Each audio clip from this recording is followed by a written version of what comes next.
Hello, here's an update on me.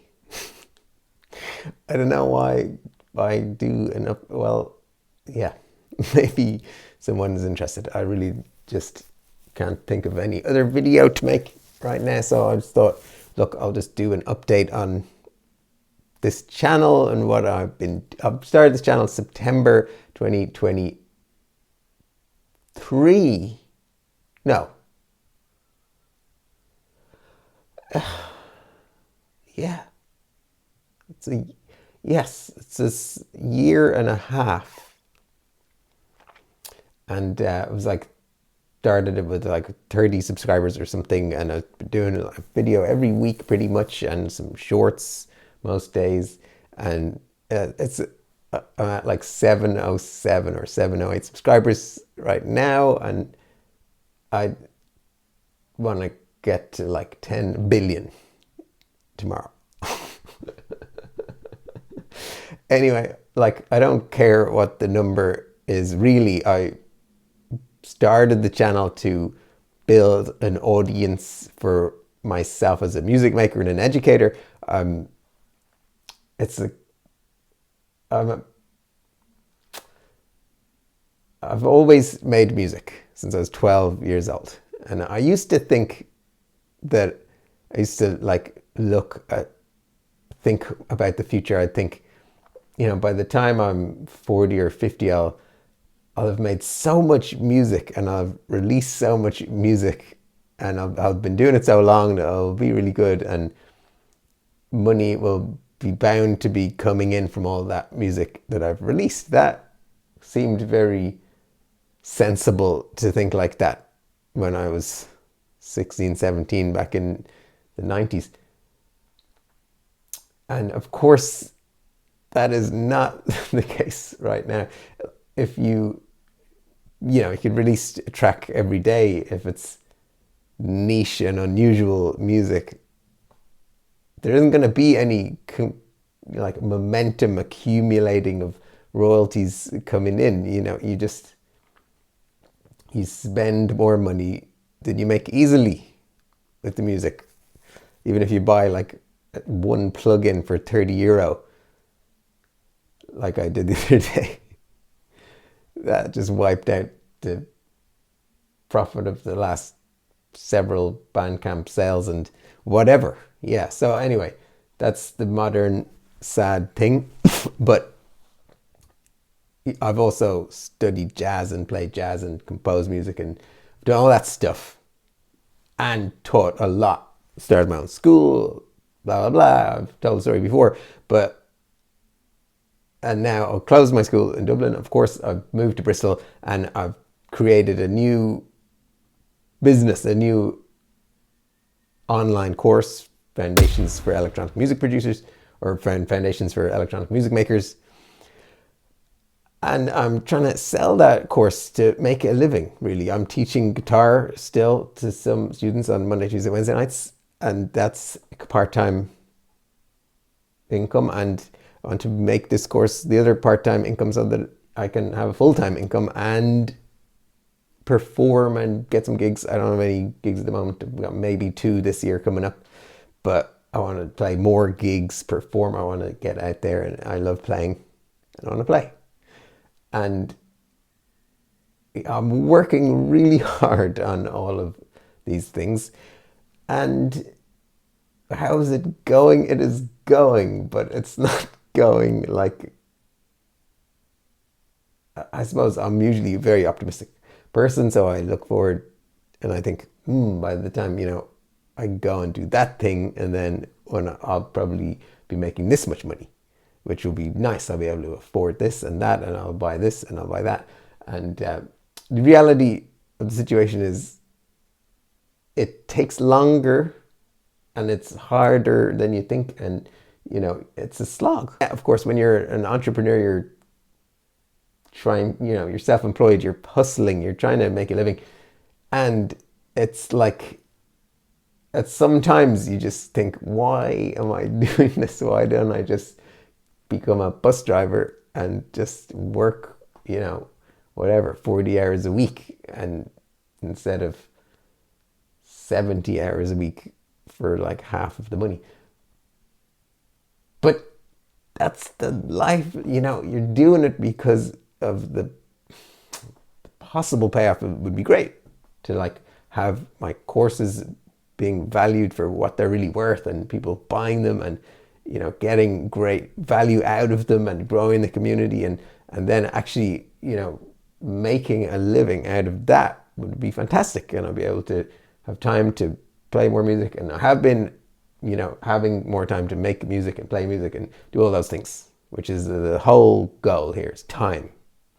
But also I do need to eat and pay my bills, and the bills are coming in fast. Wow, it's expensive to live in the world these days. Everybody knows that. So it's kind of a race. I've got to keep on pushing it, building, and, you know, I don't know, I'm being very honest in this video. Anyway, so what am I doing here? I'm getting up in the morning. I practice my guitar first thing. I do a good hour to an hour and a half of guitar practice. My guitar playing is better than it's ever been before. I'm excited about that. I'm learning, relearning old tunes, learning new tunes, old jazz standards. I'm gig ready for jazz. I go to the jam session on Sundays. I play with some great musicians at the jam sessions. I'm working on tracks, house music, dance music, IDM stuff, techno. I'm putting my guitar into the tracks more now. Working with vocalist Nadia, my friend, who are working on music. It's great. I'm running my label. I'm looking for new music to release on my label. I've found some exciting new artists that have never released before, and I'm working with them to release their music. What else am I doing? I'm working on, I haven't started, but I will start working on a live set very soon. Hybrid DJ live set, which will be played in June in Sligo at a gig. And also releases. I've got a release coming out next week, which is like nostalgic archival stuff from the 90s that was kept on a cassette tape, School Tracks 98, and a bunch of other releases coming up. Industrial Wind Quartet is in the final stages. I'm going to get that and some really fantastic remixes done, and that will come out this year. I'm working on music for a short film, which is nearly finished. I think it is finished, and that is really great. I'm going to be sending that to some directors I know, trying to get more film composing work. I'm making videos on YouTube, and I'm also constantly trying to build stuff up on the Instagram and the TikTok as well. So that is keeping me super busy. Super duper busy. All of that stuff. And what else? I'm just, going to gigs. Went to Unit a couple of weeks ago. It was a fantastic, brilliant live set. Absolutely. He's a Bristol-based music maker. Unit, I met him. He's a lovely guy, very welcoming. And his set was fantastic. Acid dub. Really, probably the best acid concept I've ever heard, in that, you know, all different, each track, it was like kind of a series of short tracks. Well, I don't think there was silence in between them. There was like kind of interludes in between them. They went from track to track, but they didn't keep the same tempo all the time. It was different tempos. It was like different styles, different tempos, but there was an acid track in every single one, and the acid tracks were tasty, and the dubbiness was tasty. The bass lines were absolutely sick. I feel like I've come to Bristol to study bass science of bass frequencies. Bass is a big part of the culture here, being a lot of Jamaican influence here in sound system culture, and dub and reggae and those kind of things, with huge bass. And I've always loved bass, but I've been curious as to how to make the music more and more sound. It's not just bassy. You can have something that's bassy, but it sounds terrible. It's how to get the bass right, the clean, powerful bass that sounds right. How to do that? I had to come to Bristol and go to gigs and listen and talk to people and learn. And the bass of my music is already becoming so much better from coming here. It's great, fantastic. I'm really excited about that. Escher is great. I went last night. Escher is a meetup once a month here with some fantastic producers, and some of my friends, Jan and Simon and Sean and Doug, the running man, Jan's future self. Who else was there? Trey was there, Sound Warrior and Bim, and who else was there? And some of the music is fantastic, like Naga. I love that stuff. Brilliant to hear. And you get to hear your own tracks on this really nice system. It's Strange Brew. Fantastic. Love it. Elevator Sound, they're the guys that run Escher as well, and that's a brilliant shop. I drop in there. It's so much tasty stuff to buy.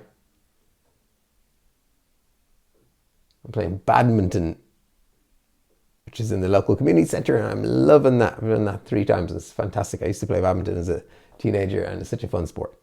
And an hour of that like really takes your mind away from everything else. And I think that's about it.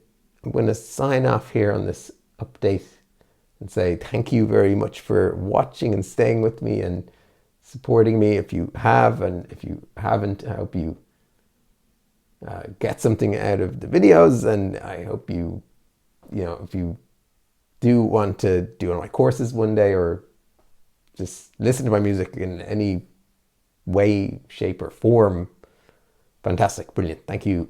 Everything helps, you know, liking the video. I never say that stuff, like and subscribe and just like whatever, you know what to do.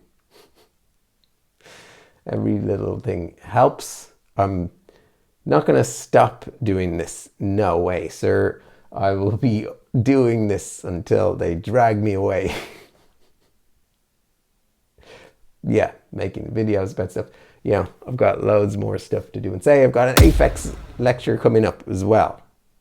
The number 2 in the series, we're looking at years 93 to 95. It's on Friday, the 6th of April, so pretty soon. And you can join that link below. You can join my email list. I've got a music theory course starting soon, which is going to be pre-launched and a really good deal to jump into that. So info coming about that. Join the email list to find out about that. There's loads of gigs coming up that I'm going to. Not that I'm playing, but I'm going to. My friend Ralph Clarkson here, trombone player, he's got an album launch at the Cube, 8th of April. And then Paddy Steer, who I jammed with in Manchester, who's called Spore, who's amazing. He's playing in Bristol in 26th, supporting Henge in the Trinity Centre in Bristol. Then I've plugged loads of other people's gigs, and I've plugged all my own stuff, and I've and now I'm going to end this video and say goodbye and thank you. Bye.